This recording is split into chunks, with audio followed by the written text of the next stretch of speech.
Hi guys, it's Monique from earlylearningmom.com. I just thought I would come and talk to you guys today about the importance of having a contract when you run a home daycare. This is the number one thing that's going to protect you, and it's going to prevent you from getting taken advantage of. It's also going to prevent conflict from happening due to misunderstanding. So when I am going to do an interview to take on a new daycare child, what I do is I send that particular family a copy of my contract. I have it saved in Google Docs, and I send them a link to view only of this particular file, and I have them read it. And I let them know that if for some reason they don't agree with my contract, to let me know, and we can cancel the appointment, as my contract's fairly set in stone. What I found over the years, I've been running my daycare for almost 6 years. In May it'll be 7 years, almost 7 years.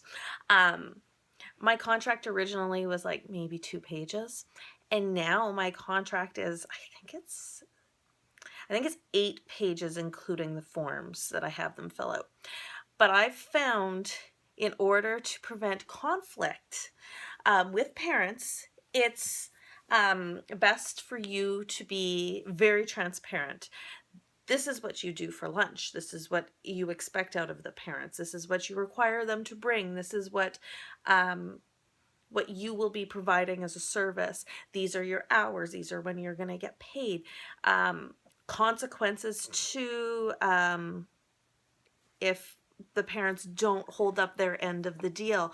It also is protecting the parents as well, because what you have said is in the contract.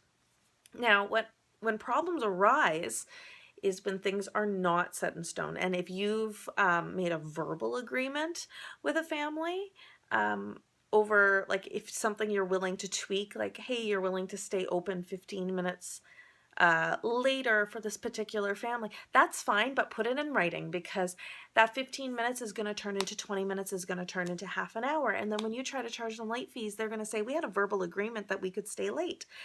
We didn't understand that if we stayed later, that late fees would apply. So make sure that you're protecting yourself and that you're protecting your clients by having a very detailed contract written up. And that way too, you can weed out the people that are going to cause you problems. I can tell a family that I do not want to take if they come and they're uncomfortable with, ooh, so you charge if we're late?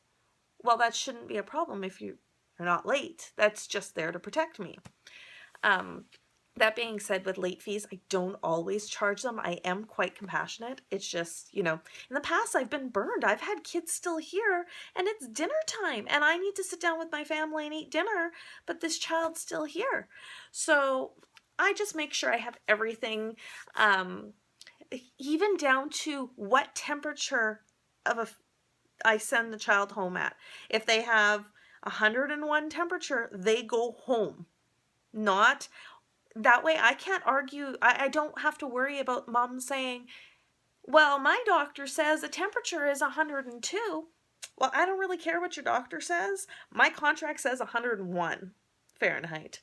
So I just wanted to share that with you guys, because I know so many people that just get into like running a home daycare and they go with verbal agreements. Then they can leave whenever they want and not give you any notice.